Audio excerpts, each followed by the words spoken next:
empezamos del principio. Una cosa muy rápida, ¿no? Vamos a ver, regresamos. Entonces estamos ahora en el examen físico, ¿no? Ah, no, hay que compartir esto nuevamente. ¿Están viéndolo o no están viéndolo? Sí, Sí, doctor, sí lo doctor, sí lo vemos. estamos Ah, ya, viendo. ya están viéndolo, ya. Entonces ya está grabando, se dice ya, por lo menos ya se ve el aparatito de grabación que dice que ya está grabándose. Ya, entonces lo que estábamos viendo era, inicialmente llega el paciente que puede estar pálido, de repente uno tiene, no es, entre comillas, la suerte, claro, la suerte para el que hace el diagnóstico, ¿no? Pero mala suerte para el paciente que está perdiendo sangre, pero que uno ve que el paciente vomita, ¿no? Y ese hay que ver ese vómito si efectivamente es hematemesis o de repente es una hemoptisis que, bueno, se puede diferenciar con facilidad. Y después, dentro de lo que es la ectoscopía, vemos la palidez, pero también una de las cosas que siempre es notoria es la coloración amarilla de piel y mucosas. Y viendo dentro de la coloración amarilla, estamos viendo otros detalles como que son que la coloración no es igual en todos los pacientes. Y al notar eso, entonces nosotros vamos a poder decir, este paciente lo más probable es que tenga un problema de ictericia que no es culpa del hígado. Uno que dicen que sí, lo más probable es que el hígado está afectado y otros dicen, es el hígado, pero de repente algo que está más allá del hígado, como puede ser la vesícula o las vías biliares, o de repente tiene un cáncer de páncreas que impide que el paciente pueda eliminar la bilirrubina conjugada hacia las heces. Vemos otros aspectos más, entonces vamos a ver aquí. Acá me he quedado como estancado, vamos a ver, voy a dejar de compartir y nuevamente abrir.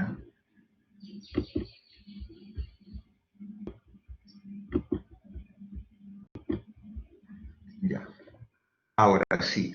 Entonces, junto con eso, uno va a notar otras cosas. Entonces tenemos al paciente ictérico y el paciente de repente tiene distensión abdominal y circulación colateral. Entonces no, dice, este paciente tiene algún problema en el hígado que le está produciendo ascitis y circulación colateral. De repente nosotros encontramos esto que son las arañas vasculares en la piel, especialmente en el tronco. Uno puede encontrar estas arañas vasculares y esos son los que se denominan telangiectasias, que son son en pacientes que tienen enfermedad hepática debido a que el hígado no puede metabolizar los estrógenos. Hombres y mujeres tenemos estrógenos. Obviamente las mujeres tienen mucha más cantidad, pero los hombres también tienen una pequeña cantidad de estrógenos. Y en las personas que sufren del hígado, especialmente la cirrosis, entonces eliminan estos estrógenos. ¿Y los estrógenos para qué sirven?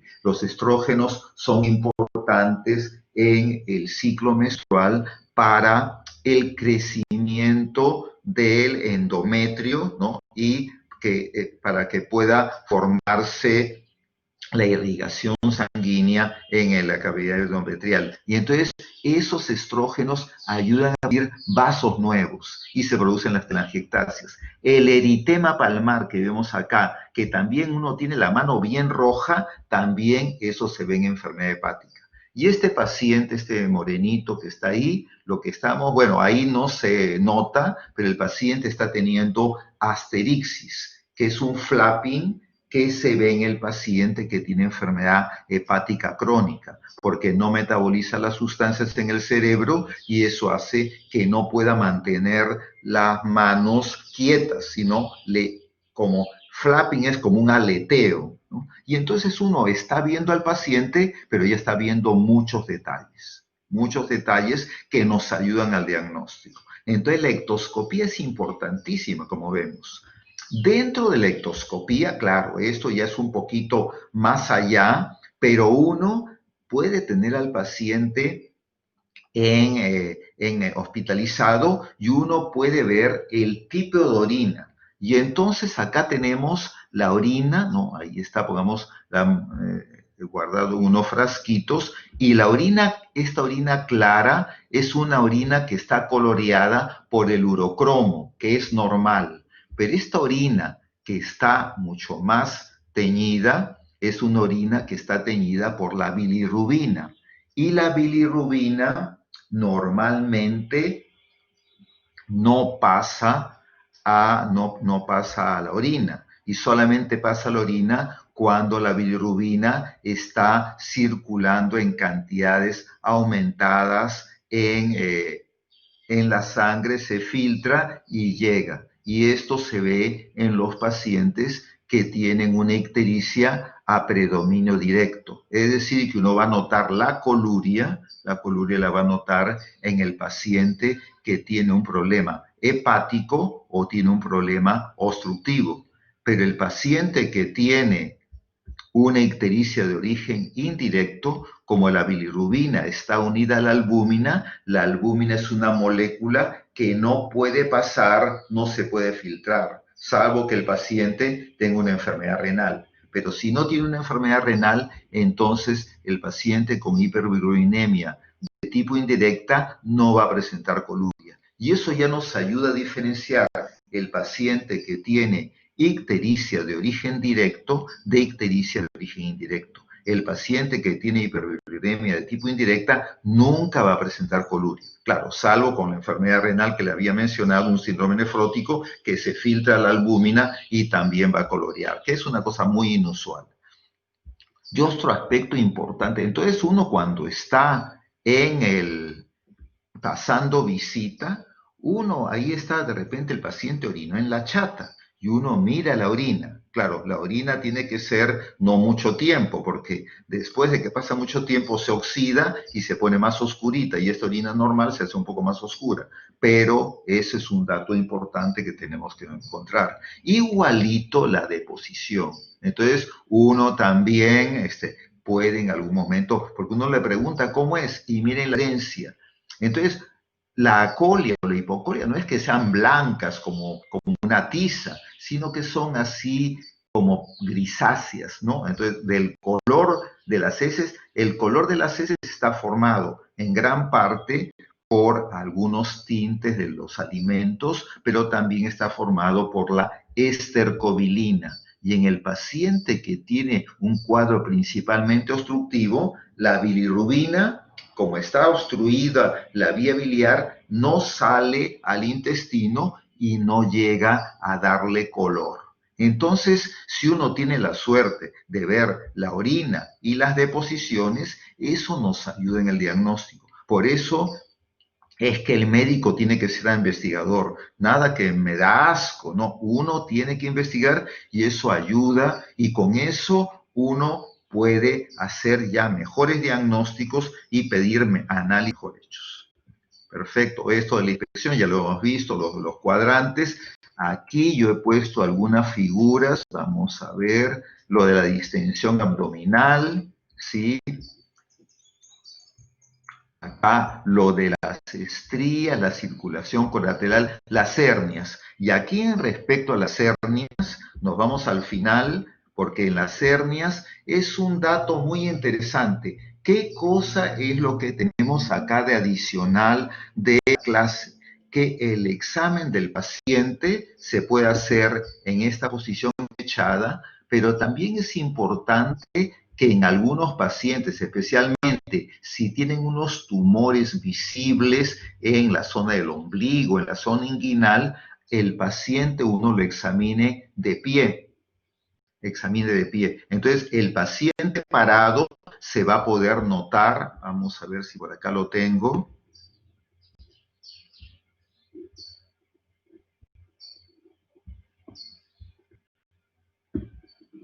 Aquí tenemos, por ejemplo, acá tenemos una hernia inguinal, ¿no? Una hernia inguinal, acá esquematizada, pero esa hernia inguinal nos ha pasado, ¿no? Se puede confundir en la misma zona con unos ganglios inguinales inflamados. A veces se forma una tumoración, acá están bien rojos y es fácil hacer el diagnóstico, pero esos ganglios pueden quedarse como pasar el cuadro inflamatorio, y el paciente tiene lo que llaman a veces los pacientes, me salió o tengo una seca. Ese término seca es que tuvo una infección y se le quedó un bulto y una tumoración. Y entonces Si el paciente tiene una hernia, lo característico es la hernia, es un pedacito del intestino que se sale por este orificio, el anillo inguinal.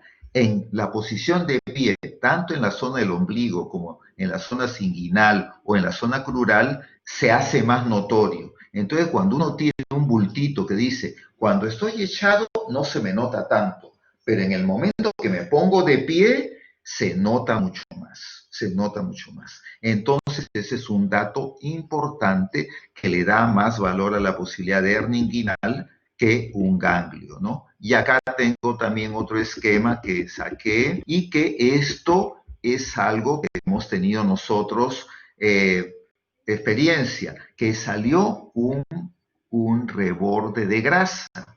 Entonces, una porción de grasa justo en esa zona. Y nosotros, y esto acá lo saco, de que también hubo un error, aquí pongamos, operan al paciente y resulta que no era el anillo inguinal, sino que tenía grasa en esa zona. Y entonces, bueno, le sacaron la grasa, no hubo ningún problema. Pero si es que hubiera puesto uno cuidado y se lo pone de pie o echado, ahora hay también lo que es la ecografía de partes blandas. Y la ecografía de partes blandas puede determinar con mayor seguridad. Pero si uno es muy descuidado y a la larga dice, uy, tiene su hernia, lo operamos, de repente se da con la sorpresa que en la zona donde estaba la hernia, no, encontró un acúmulo de grasa. Un lipoma abdominal que puede estar en varias localizaciones, pero lo puede encontrar uno ahí. Por eso es que el examen físico también en algunos casos, especialmente en lo que son hernias y eventraciones, no tiene que hacerlo en esa posición, ¿no? Acá tenemos, pongamos, una imagen de una eventración. Como habíamos visto, no está tan clara, pero es una operación. Lo operaron al paciente que habrá tenido y después de la operación, esa zona donde estuvo la operación como que se separó. Entonces, la diferenciación entre una hernia es una salida del contenido intestinal por un orificio o una zona de debilidad natural. Y una versión es la salida de parte del epíplon del intestino por una cicatriz operatoria. Entonces, nosotros con la ectoscopía estamos viendo muchos aspectos y ahora estamos haciendo una pequeña como añadido a lo que es el examen que en algunos pacientes es importante tener en consideración que el paciente se le tiene que examinar tanto echado como de pie, ¿no? Entonces, y acá estamos viendo lo de las hernias, circulación colateral. Eso es una cosa importante que es bueno enfatizarla y ahora hemos hecho un pequeño añadido para poder darnos cuenta de aspectos importantes que uno tiene en la inspección. Después la auscultación, saber que hay ruidos normales y ruidos intestinales normales y ruidos alterados y que tenemos que examinarlos tanto con el estetoscopio, ¿no? Acá, bueno, hay esta combinación, pero uno cuando examina con el estetoscopio, uno examina en la región epigástrica y un poquito a la izquierda, porque ahí es donde se ausculta mejor el latido aórtico, y un poquito más en los flancos, derecho e izquierdo, para escuchar el latido de la arteria renal. En los pacientes que tienen enfermedad renovascular, pacientes que tienen una hipertensión arterial secundaria, puede haber una estenosis de la arteria renal y eso se puede encontrar un soplo, ¿no? Eso es importante. Durante la ectoscopía, uno encuentra de repente que el paciente le suena la barriga. Le suena la barriga. Vamos a dejar de compartir y preguntarle acá solamente a ver quién aparezca. Paola Caterín Atagua. Cuando el paciente tiene ruidos intestinales, tú estás con el paciente y de repente le suena la barriga. ¿Cómo se llama ese ruido? No es tan fácil, pero vamos a ver.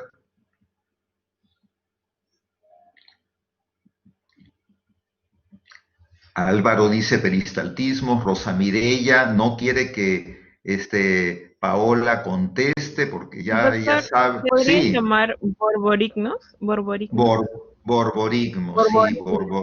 Borboris, borbo- algo así. borborigmo, sí. Entonces, cuando uno escucha los ruidos intestinales, entonces a eso se le dice borborismos. Borborismos, entonces, ¿y por qué ocurre ese ruido? Porque hay aire, gas en el intestino y líquido, y prr, le suena. Entonces uno a veces está muy tranquilo y viene la hora del almuerzo y uno le comienza a sonar la barriga y uno dice, ¿para qué? Uno se siente incómodo y se va a un costadito porque ya de repente está con hambre, ¿no? Y entonces uno puede tener esos sonidos. Entonces es un aspecto importante. Listo, muy bien, entonces ahora nosotros volvemos nuevamente a lo que es la aplicación, compartimos nuevamente la aplicación y esta es la aplicación, la compartimos, entonces la auscultación, entonces nos va a ayudar a escuchar ruidos hidroaéreos, escuchar latidos, cosas que son normales, que son los ruidos intestinales, y también los que son los patológicos, que son los ruidos de obstrucción, que tienen un tono metálico. Si uno tira una en un pozo y hay un poquito de agua al final, suena como una campana, un tono metálico. Y eso es lo que ocurre en el paciente que tiene una obstrucción intestinal. Y si además los ruidos están aumentados, entonces uno dice, uy, aquí puede haber una obstrucción. Puede ser una obstrucción completa o incompleta, pero es algo que fuera de lo normal. Y más bien, si uno encuentra un paciente que no tiene absolutamente ningún ruido intestinal, absolutamente, y el abdomen está distendido, uno dice más bien, esto es un hilio paralítico. Entonces, hay dos clases de faltas de movimiento del intestino o de hilio, ¿no? El hilio mecánico es el cual el intestino se mueve, pero no progresa el contenido porque hay algo que lo obstruye. Y el hilio paralítico es el que el intestino no tiene fuerzas porque el paciente de repente está deshidratado, porque el paciente está en una enfermedad que no, los movimientos intestinales están muy alejados, el paciente está en shock, o el paciente también tiene un desequilibrio hidroelectrolítico. Eso en el paciente posoperado, un operado del abdomen, entonces muchas veces para la operación del abdomen ponen relajantes de la musculatura lisa, como la succinilcolina, porque operar a los pacientes, uno ve en las operaciones todo muy bonito y que las asas intestinales están todas planitas, pero si es que uno no pone la succinilcolina, y por ello hay que poner al paciente entubado y tiene que tener unas medidas, las asas intestinales están hinchadas, ¿no? Yo he tenido la oportunidad, cuando he hecho el internado rural y el SERUMS, de operar pacientes sin la succinilcolina, porque solamente tenía yo la anestesia local. Le poníamos lidocaína en el abdomen y abríamos, porque estábamos en un hospital pequeñito, ¿no? Y entonces, ¿eso para qué? Fue una cosa bastante estresante, porque ¿qué diferencia hay en lo que es el hospital que tienes el anestesiólogo, te ayuda? En cambio, en esas circunstancias, nosotros hacíamos anestesiólogo y operábamos y abríamos el intestino, porque era una apendicitis, y todas las asas intestinales estaban todas hinchadas. Y teníamos que ponernos a buscar hasta dónde estaba el apéndice y eso lo que normalmente en el hospital, aquí en un hospital, se hace en 15 minutos, 10 minutos, media hora, nosotros nos demoramos como 1 hora y 20 porque no encontrábamos la bendita apéndice que estaba ya estaba inflamada y lo operamos y al final, pero fue una tremenda batalla, ¿no? Entonces, esas son las cosas interesantes, pero es un poco lo que es un hilio paralítico posoperatorio. Entonces, el paciente, después de que lo han operado y que le pusieron estos medicamentos relajantes, el intestino queda un poquito como paralizado y demora entre 24 a 36 horas que vuelva a la normalidad. Muy bien, entonces eso es un poquito lo que estábamos mencionando. Y ahora ya, ¿qué avanza? Ahora sí, ya. Lo de la ocultación está bien, seguimos. Lo de la palpación, esta forma casi no se utiliza, ¿no? Generalmente lo que hacen es que el paciente esté bien relajado. Lo más importante del paciente cuando uno lo examina es que el paciente esté relajado. Una de las más prácticas que tienen que hacer cuando están examinando al paciente, no le van a estar preguntando, ¿y le duele aquí? ¿Le duele acá? No. Uno le dice, comienza a conversar, que el paciente esté relajado, dice usted no hable, pero uno le comenta como que esté entretenido y esto de los pacientes del COVID, nos estamos perdiendo el fútbol, usted hincha de qué equipo es, le está hablando porque el paciente lo importante es que no haga ningún tipo de defensa voluntaria. Hay personas, las personas nerviosas, que uno les puede examinar y la pared abdominal se pone tensa, está tan tenso que se pone dura. Entonces uno cuando está examinando al paciente trata de relajarlo, conversar con el paciente, no como que uno dice, esté atento a lo que estamos examinando, tratar de que el paciente es un poco difícil porque está ahí hospitalizado o está en la emergencia y lo está examinando el paciente. Entonces está pensando que lo está examinando, pero uno trata de que no haga ningún tipo de defensa voluntaria. Y eso es lo mejor porque uno lo que tiene que evaluar es la sensibilidad y la resistencia. Y si es que el abdomen es depresible, bien poco depresible, bien depresible y la sensibilidad. Y eso, como hemos dicho, primero con una mano para ver la sensibilidad y después que uno ya evalúa la sensibilidad. Y siempre que uno examina, uno comienza a examinar. El paciente dice, me está doliendo en este lado izquierdo. Uno empieza en el hipocondrio derecho. Comienza en el lado más alejado del dolor hasta que llega a la zona del dolor. ¿No? Entonces uno, porque si no, el paciente como que ya está listo para decir que me duele, ¿no? Entonces uno tiene que ver como el dolor es algo subjetivo, uno tiene que ver qué tanto es la respuesta. Entonces el examen físico trata de convertir lo subjetivo en objetivo. Entonces trata de que no exista ninguna maniobra del paciente para que él haga que lo que le incomoda, ponga una defensa voluntaria, ¿no? Entonces esos son puntos importantes. Conversar con el paciente de otro tema y otro punto importante siempre es comenzar a evaluar el dolor desde el punto más alejado donde realmente el paciente dice, no, ahí no me duele, no, le estamos examinando todo, no se preocupe, y ahí vamos viendo. Después de terminar la exploración con una mano, generalmente lo habitual es que uno examine por el lado derecho del paciente. Esto puede variar, pero es lo habitual. Y después comienza uno a examinar con las dos manos para poder evaluar algún tipo de tumoración o crecimiento de un órgano. De repente nos pareció que el hígado estaba crecido, nos pareció que aquí hay una tumoración. Entonces con las dos manos se va a poder definir mejor. ¿Sí? ¿Hay alguien que quiere preguntar algo? Bueno, seguimos. Muy bien, entonces tenemos lo de la palpación, vemos de lo de cuando hay, entonces uno encuentra en la palpación de repente que hay líquido, lo importante, el líquido puede ser de repente, como digo, de un quiste.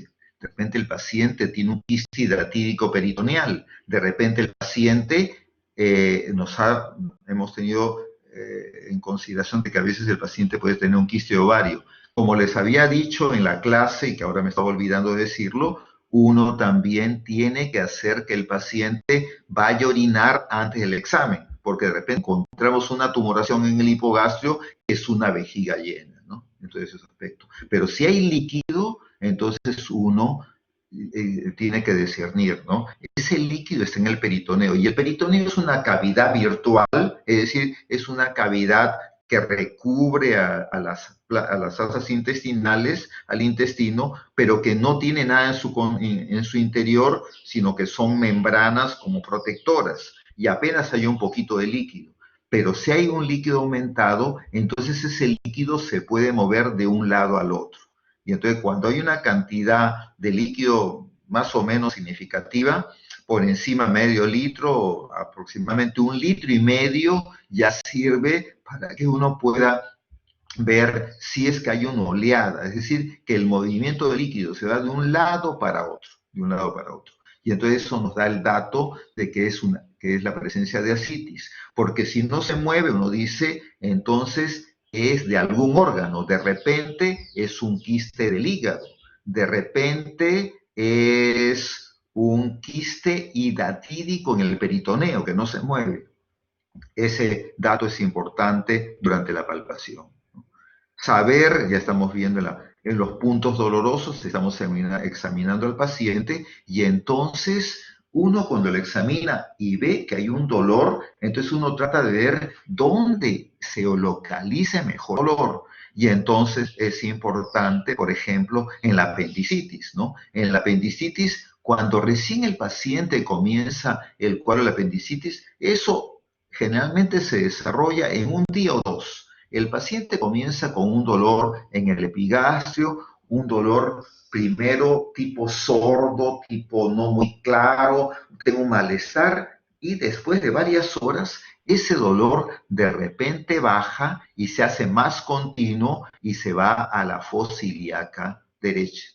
Si pasan las horas, ese dolor, que también es un dolor que ya comienza a comprometer las fibras parietales, como ayer tuvieron la clase de dolor, ya saben de que hay el dolor visceral, que es un dolor que es llevado por los plexos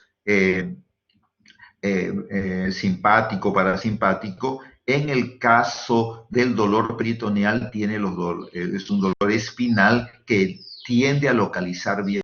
Entonces, cuando el dolor ya comienza a agarrar el peritoneo, lo localiza. Entonces, uno ve el punto de McBurney y ese punto de McBurney, entonces va a encontrar lo positivo. ¿Qué es lo característico del dolor en el paciente con apendicitis? Que uno presiona y cuando suelta la mano, el dolor es más intenso. Entonces, el dolor peritoneal, entonces hay dolor. Entonces, uno presiona y a ver, quédese tranquilito, y entonces uno después suelta la mano y hay un aumento de la sensación de dolor. Hay varios puntos adicionales porque también el punto de McBurney es en la posición anatómica habitual del apéndice, pero pueden haber apéndices retroperitoneales o apéndices apéndices retrosecales y el dolor es un poquito más hacia el flanco, es un poquito más de repente hacia la región axilar. Eso varía. Y el dolor también es importante diferenciarlo en la gestante. Debido al crecimiento uterino, el dolor ya no es en el punto de McBurney, sino puede ser en el flanco derecho o inclusive puede terminar en el hipocondrio derecho, ¿no? Entonces hay ese tipo de variaciones. La localización del apéndice, que en el gran porcentaje de los pacientes es un apéndice que es anterior a la región del ciego, pero puede ser un apéndice retrocecal y en la gestante el dolor se va movilizando de acuerdo a los meses de gestación.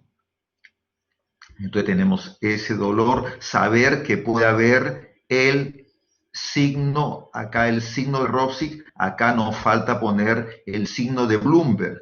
¿Cuál es el signo de Bloomberg? Es que es una especie de reflejo peritoneal difuso. En el Bloomberg existe rigidez del abdomen. Entonces, cuando el Bloomberg, ¿qué significa? Que hay una peritonitis. Esta apéndice se perforó, salió el contenido intestinal y inflama todo el peritoneo. Entonces ya todo el peritoneo se pone sensible, el abdomen, los músculos de la pared abdominal se ponen duros. Y entonces dice, el paciente tiene un abdomen en tabla. El abdomen en tabla es parte de eso. Y el signo de Bloomberg es que hay dolor en todos lados. Dolor en todos lados. Otra forma de identificar El dolor en pacientes que tienen apendicitis es la maniobra del psoas. El músculo psoas es un músculo que está en la región posterior de la espalda y cuando hay inflamación del apéndice, si uno hace que el paciente flexione su pierna derecha, tiene el paciente la pierna extendida y uno le dice, por favor, flexione la pierna. El paciente flexiona la pierna y entonces me duele. Y entonces dice un punto de psoas positivo y entonces la presión, esa sensación de dolor es importante.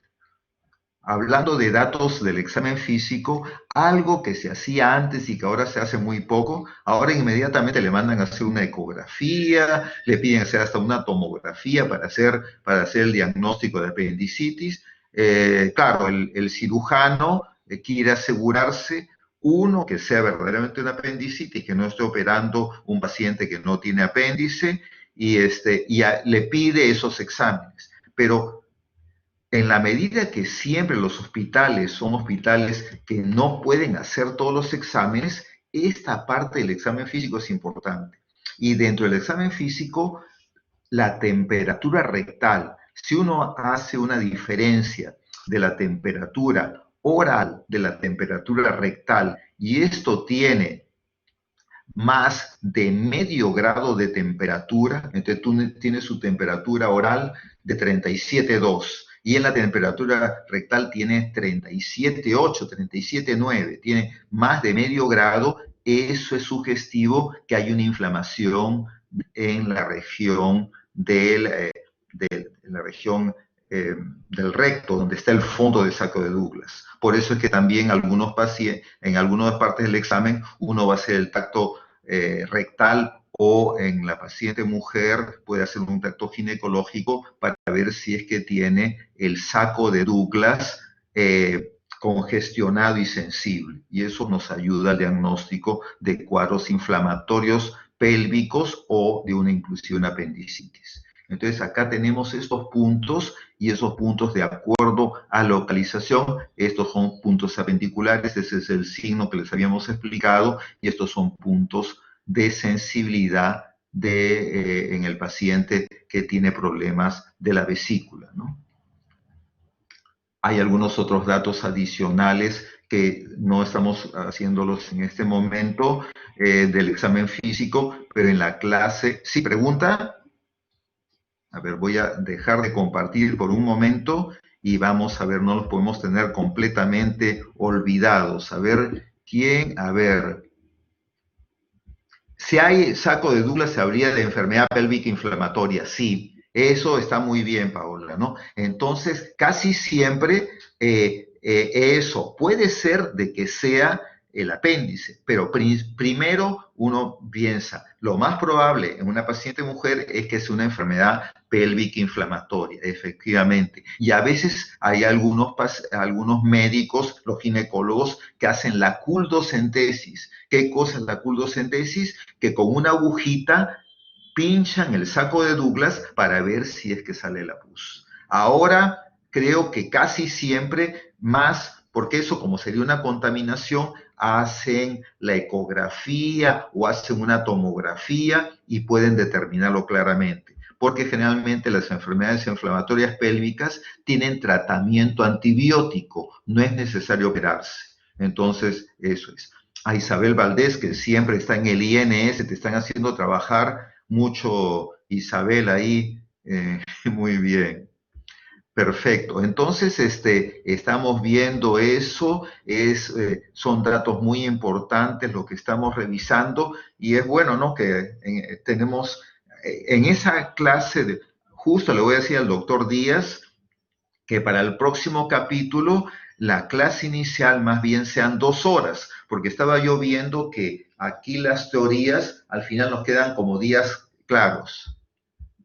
A ver, en una hernia inguinal cuando el paciente está echado no es tan notoria, así, exactamente. Entonces, Joyce, por ejemplo, ¿no? Ocurre de que uno está viendo un paciente y lo típico del paciente que tiene, claro, cuando usa una hernia grandaza no hay ningún problema, está notorio tanto en el momento que está echado como en el momento que está de pie, pero cuando recién están empezando, la hernia inguinal o la hernia del ombligo están un poquito escondidas y el paciente dice, doctor, claro, me ha salido un bultito, claro, ahora que me está examinando agachado, no se nota mucho, pero déjeme que yo me siente o que me pare y va a ver cómo aparece. Entonces, eso es algo bastante típico. Mientras que un lipoma como es el tejido que está ahí en el tejido celular subcutáneo, eso no se moviliza. ¿Por qué aumenta y por qué disminuye la hernia? Porque parte de epiplom se mete y se sale, no está permanentemente metido, pero aprovecha los momentos que hay mayor fuerza por la gravedad para meterse, ¿no? En esa zona como que es el anillo que se abre, ¿no? Y entonces eso nos ayuda a diferenciar. Un lipoma, como también está en el tejido celular subcutáneo, no ocurre eso, está igual tanto en la posición de pie como en la posición echada. Por eso ese es un dato importante en aquellos pacientes en los cuales la hernia está dudosa. Claro, tú después, ustedes después le hacen su ecografía de partes blandas y en la ecografía de partes blandas, lo bueno que tienen los exámenes auxiliares es que nos ayudan, pero uno no va a hacer primero, le hace la ecografía y después lo examina. Uno primero le hace lo examina y en aquellos casos en los cuales haya la duda, tú le haces la ecografía de partes blandas. Pero en el paciente que no hay la duda, no es necesario. Ahora muchas veces el cirujano quiere de todas maneras ver cómo es para planear la operación, pero eso es diferente. Una cosa es hacer el diagnóstico y otra cosa es planear la operación. Si hay la duda, se justifica. Si no, ya el cirujano puede hacerlo para planear la operación. Listo, entonces regresamos nuevamente a lo que estábamos conversando. Veamos aquí. Acá, vamos a compartirlos. Ahí estamos ya la percusión también, saber que normalmente la cavidad abdominal tiene resonancia. Resonancia quiere decir que no se escucha opaco, mate, porque los intestinos tienen un poquito de aire, entonces hay cierto nivel de resonancia. Disculpen, la pantalla. Ah, no, acá vamos a ver esto de la pantalla. Veamos, vamos a ver. Estamos aquí nuevamente, abrimos. Compartir aplicación. Ventana de la aplicación. Aquí está. Ya. Ahora sí, ¿no? Bueno, ahí está. Entonces, esto es la percusión. Entonces, cuando uno percute va a haber cierto grado de resonancia. ¿Dónde va a haber menor resonancia? Indudablemente en la zona del hipocondrio derecho donde se debe encontrar el hígado, que como es un órgano grande va a dar matidez. Puede ser que uno encuentre matidez, generalmente uno va a encontrar matidez en el hipogastrio si es que la vejiga está llena. Zona de mayor resonancia es en la zona del hipocondrio izquierdo, límite con el epigastrio, porque ahí está la cámara gástrica y esa zona se le dice el espacio de Traume. Ahora, cuando uno encuentra matidez en los flancos, uno está el paciente echado y encuentra matidez en los flancos, uno dice, uy, de repente acá hay líquido. Y entonces uno hace que el paciente que está decúbito dorsal se ponga en decúbito lateral. Entonces, si es un líquido en el peritoneo, se mueve. Si es que el líquido no es peritoneal, por ejemplo, puede ocurrir que el paciente tenga un quiste gigante. Ya eso del embarazo ya hemos visto que ya es poco usual, pero puede ocurrir, pero generalmente cualquier masa, es decir, un quiste de ovario, cualquier masa no se va a movilizar. Lo único que se moviliza es el líquido en el peritoneo. Y eso nos ayuda para determinar esta matidez desplazable.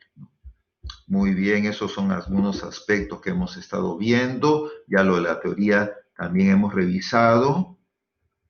la palpación, que ya hemos visto un poco de la sensibilidad del dolor, cómo el hígado se palpa. El hígado ya habíamos explicado que crece hacia abajo. Entonces uno lo comienza a examinar desde la fosa ilíaca hasta arriba. Y es importante que uno combine la palpación con la percusión, porque el hígado se puede palpar, pero a veces no se palpa y no significa que sea un hígado pequeño. Entonces uno compara la palpación en el paciente y hace el tamaño, el span. Uno percute y entonces comienza acá, resonante, resonante, mate, mate, mate, y entonces uno pone con el lápiz, uno le pide permiso al paciente, por supuesto, y pone con un lapicero el lugar donde empezó la matidez y con el lapicero termina el lugar donde termina la matidez. Y entonces ahí uno va a hacer lo que llaman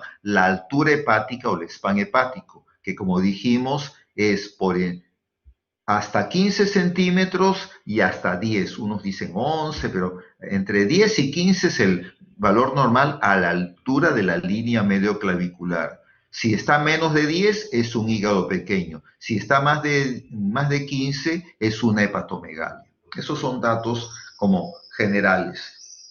Esta palpación va a ser difícil si el paciente tiene ascitis, porque si el paciente tiene ascitis, entonces ya se confunde la matidez hepática con la matidez que da el líquido ascítico.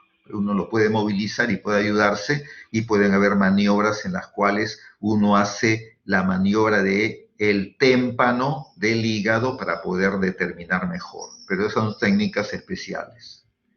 El tamaño del hígado que ya hemos revisado, ¿no? La percusión que hemos visto, que es una cosa sencilla. Generalmente la percusión en la región anterior del abdomen hasta la región axilar anterior o media. Generalmente para hacer la biopsia hepática uno tiene que ver que la zona es exactamente donde se encuentra tejido hepático. Esos son aspectos que ya hemos visto, lo del crecimiento del vaso que ya hemos visto, la posición de cúbito lateral, y el crecimiento del vaso es en forma diagonal, ¿no?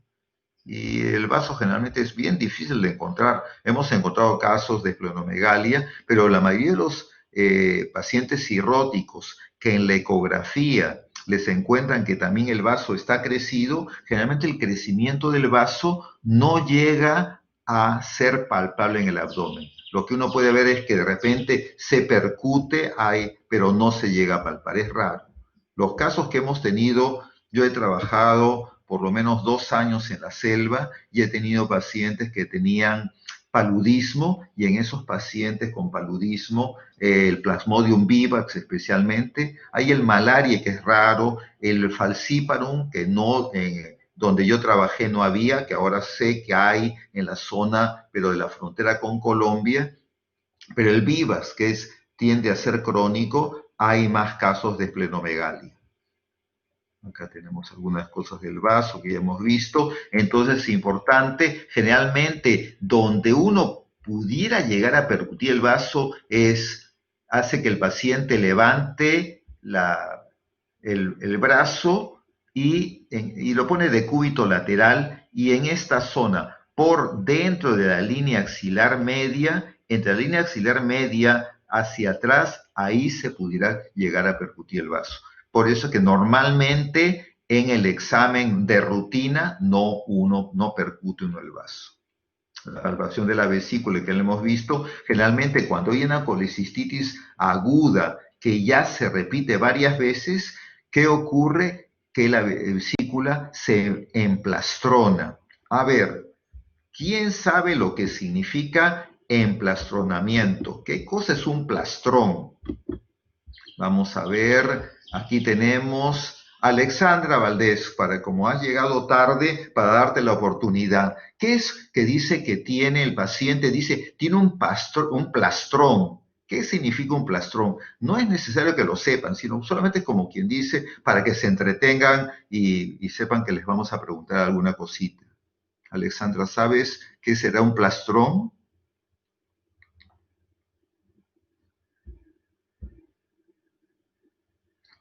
A ver, ¿Quién está revisando Google? A ver, ¿quién sabe lo que es un plastrón? Doctor, Sí, Álvaro, claro, es una entonces, masa de tejido inflamatorio. claro, entonces, pero ¿qué cosa es? Miren lo Está importante. adenosada con otras vísceras, una masa adenosada con otras vísceras. Claro, mire, lo que ocurre, les vamos a explicar, ¿no? Entonces, el organismo pues está listo para defendernos. El organismo está listo para defendernos. Y el peritoneo es una membrana rica en vascularización y están por ahí dando vueltas los polimorfonucleares, los linfocitos, están todos. Entonces, uno tiene su cólico de la vesícula. ¿Qué ocurre cuando hay el cólico de la vesícula?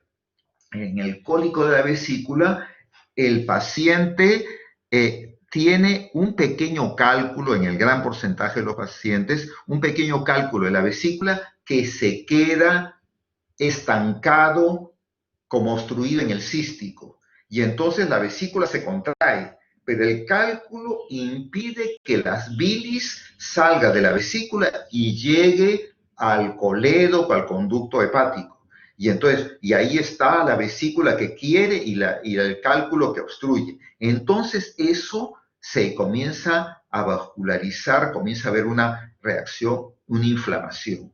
Entonces, si es una sola vez y de ahí no pasa nada, pero si el paciente todas las semanas o cada 10 días o cada 15 días tiene eso, entonces el peritoneo de la zona tiende a pegarse a la vesícula y entonces esa zona peritoneal se va a hacer mucho más irrigada, mucho más vascularizada, porque esa congestión hace que exista una colangitis ascendente. Las bacterias comiencen a subir desde el duodeno, desde el intestino delgado, suben a través del colédoco y llegan a esa zona de inflamación.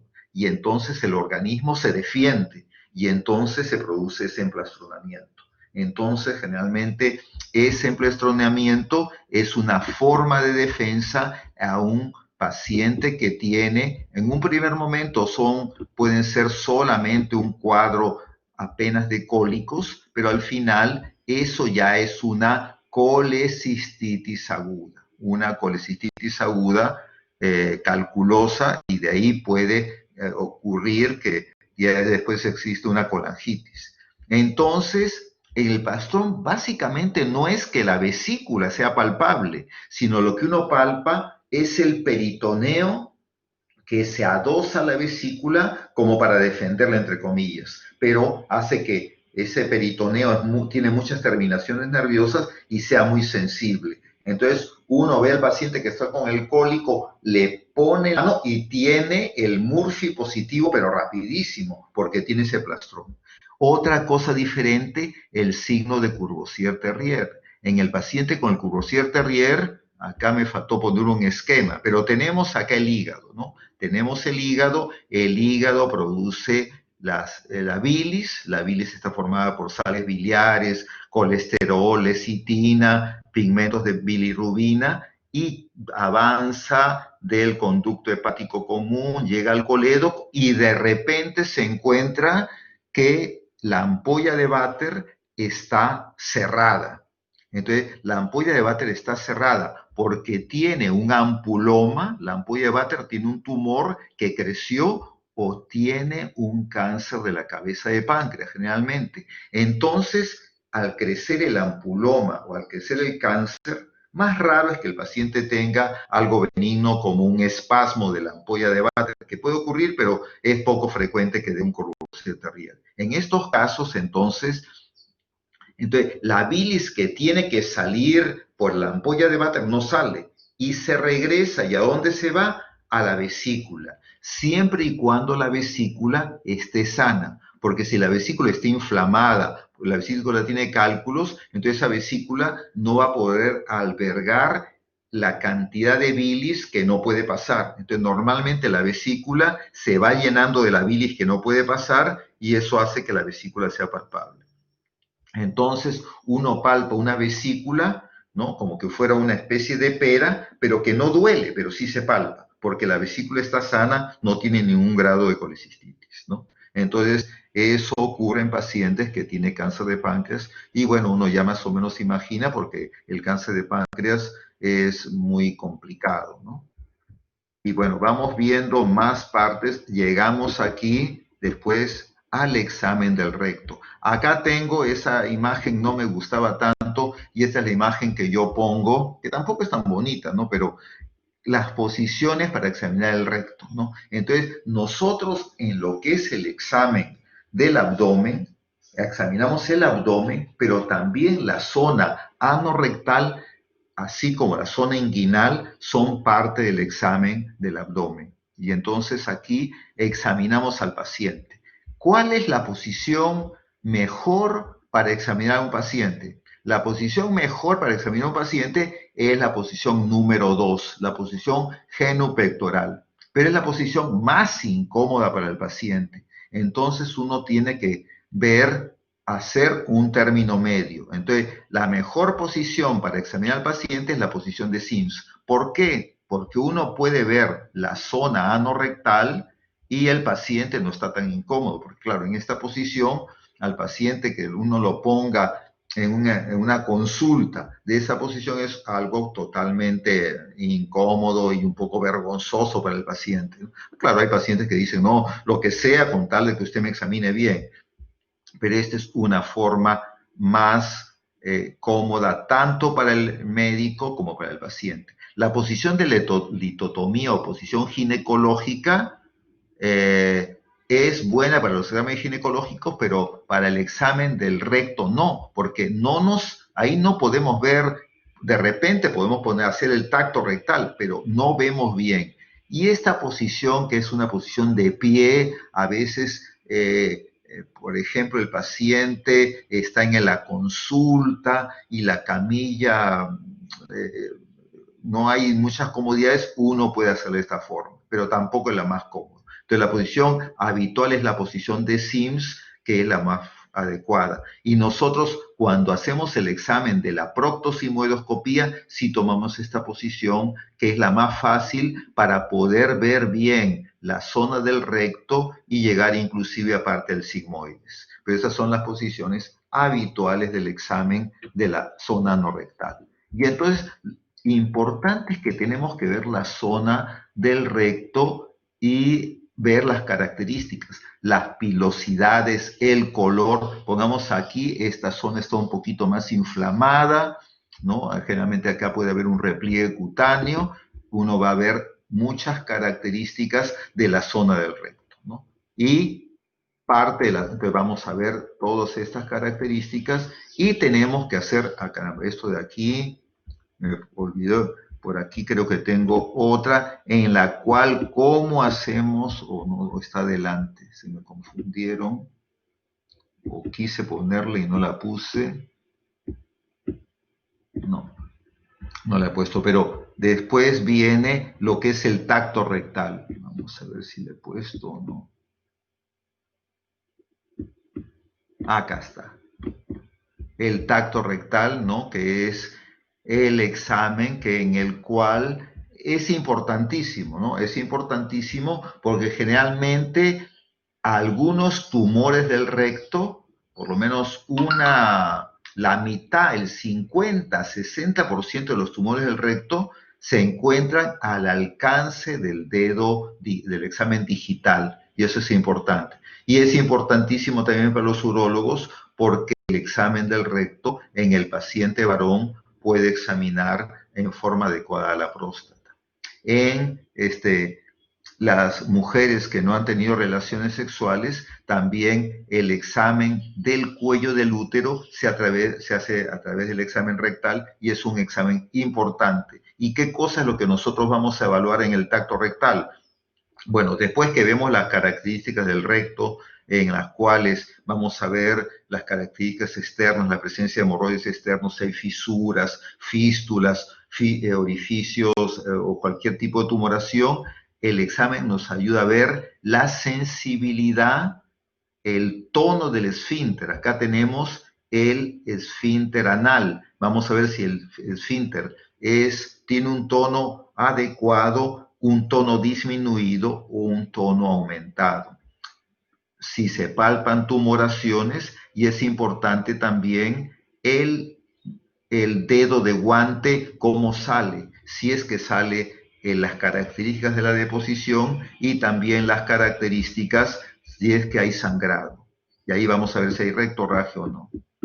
Acá vemos en este esquema que externamente lo podemos ver. Estos son los hemorroides internos. Este es el prolapso de los hemorroides. Normalmente los hemorroides internos, como su nombre indican, están por encima de la línea dentada, pero pueden salirse, prolapsarse un poco, y acá tenemos estos prolapsos. Y estos de aquí son los que se denominan skin taxes en inglés, pero son repliegues cutáneos y no son hemorroides, son repliegues cutáneos. Y las personas viven preocupadas porque tienen estos repliegues, pero no son hemorroides, sino son parte del tejido de la región anorrectal que se ha que ha salido, como que se ha protruido. Son personas que de repente son estreñidas y de tanto pujar, esto desaparece, ¿no? Pero es importante entonces el examen.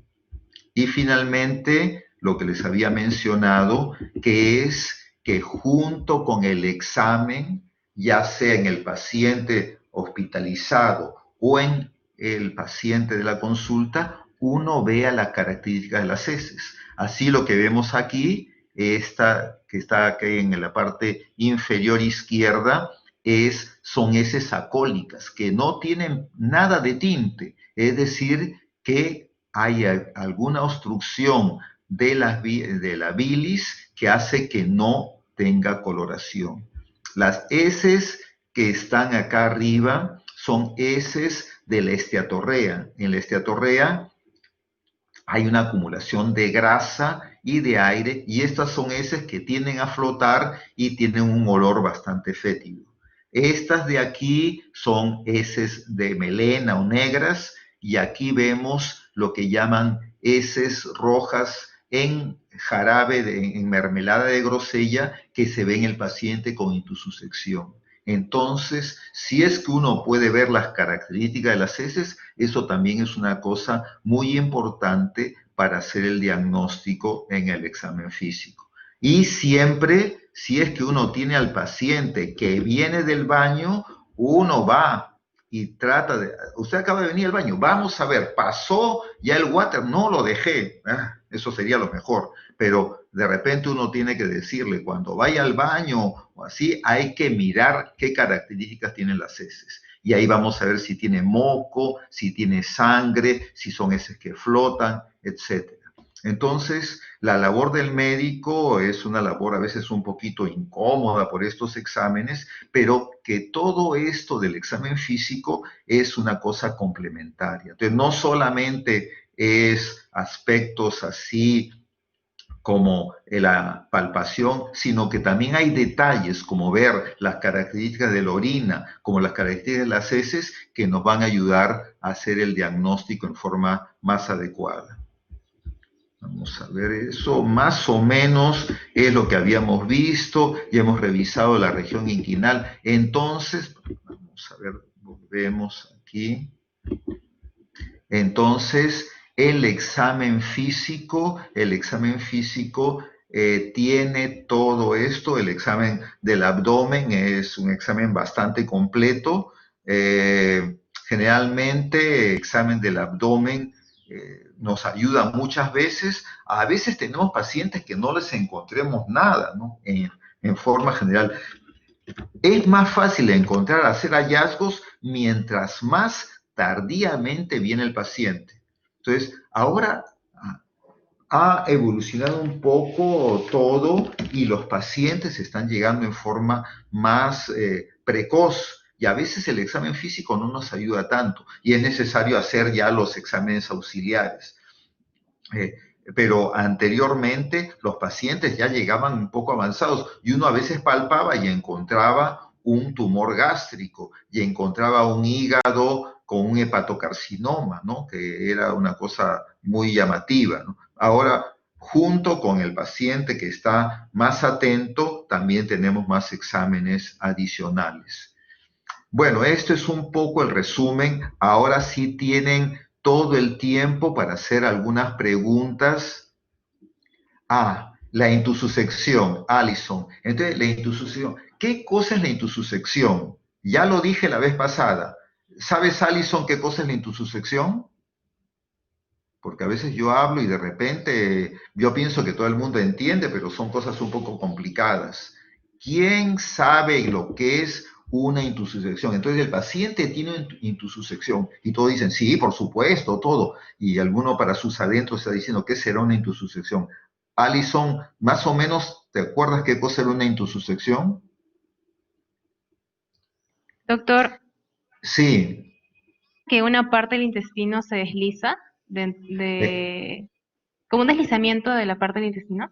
Claro, entonces nosotros tenemos, es algo, claro, es una obstrucción del intestino, pero ¿cómo se obstruye el intestino? Tenemos que el intestino tiene 4 capas. Tiene la capa mucosa, la capa submucosa, la capa muscular y la capa serosa. Entonces, la intussusección, la capa mucosa y submucosa, y en algunos casos hasta parte de la muscular, como que se despegan. Es como que uno tiene el plátano y eso se dobla así en sí misma y se mete a la luz intestinal. Entonces, eso que se ha despegado al obstruir la luz del intestino, entonces como que impide y obstruye. Y esa zona al despegarse también produce una especie de sangrado. Al despegarse, algunos vasos de la mucosa se rompen y entonces se produce un contenido de heces, pero bastante sangre. Y como hay mucha mucosidad, porque eso generalmente ocurre en el intestino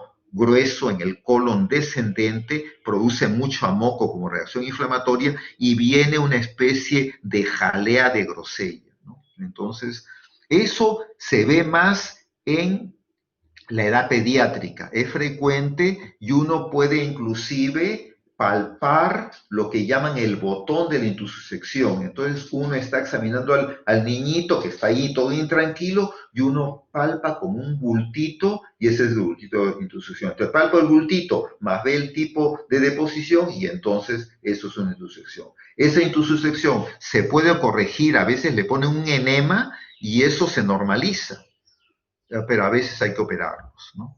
Eso es un aspecto. ¿Alguna pregunta adicional? Vamos a ver.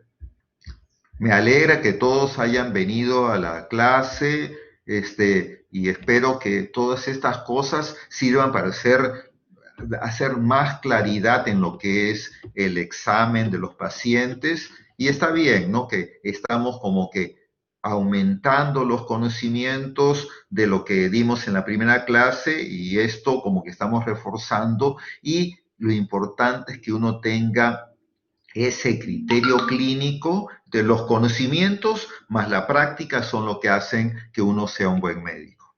Muy bien, entonces gracias por haber estado... Sí, listo, sí. ¿Puede volver a repetir lo que explicó de la intussusección? La intussusección, por supuesto, Álvaro. Entonces, mira, la intussusección, ¿qué cosa es la intussusección? La intussusección es un desprendimiento de la mucosa, submucosa e inclusive parte de la muscular en algunas ocasiones. Eso se desprende, es como que uno estuviera abriendo un plátano, pero hacia adentro, ¿no? Se desprende y ese desprendimiento llega a la luz del intestino.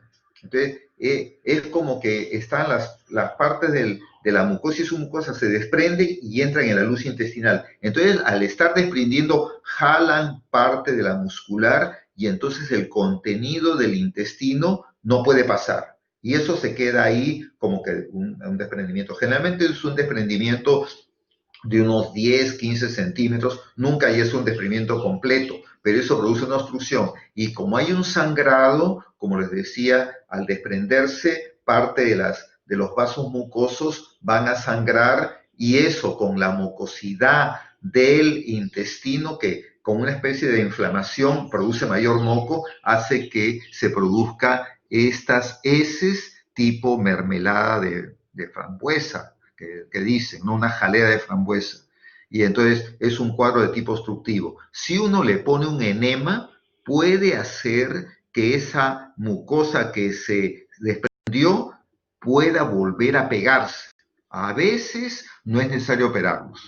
A veces con el enema se corrige y como que se pega y no pasa nada. Pero a veces vuelve a desprenderse y a veces hay que hacer una operación. No sé si se entendió bien, pero entonces es que existe una debilidad. Eso no es frecuente, ¿no? Porque casos de intussusección veremos unos 12 al año, es decir, 1 por mes de todos los pacientes que hay y básicamente son en la edad pediátrica. Perfecto, muy bien, Gracias. entonces, de nada. Entonces, mañana tienen clase con el doctor Suárez, el día sábado hacemos el repaso de dolor y hemorragia y ya el día lunes tenemos nuevamente otra clase teórica. Nos vemos el día sábado, vayan estudiando en forma permanente. Nos vemos, hasta luego. De tener la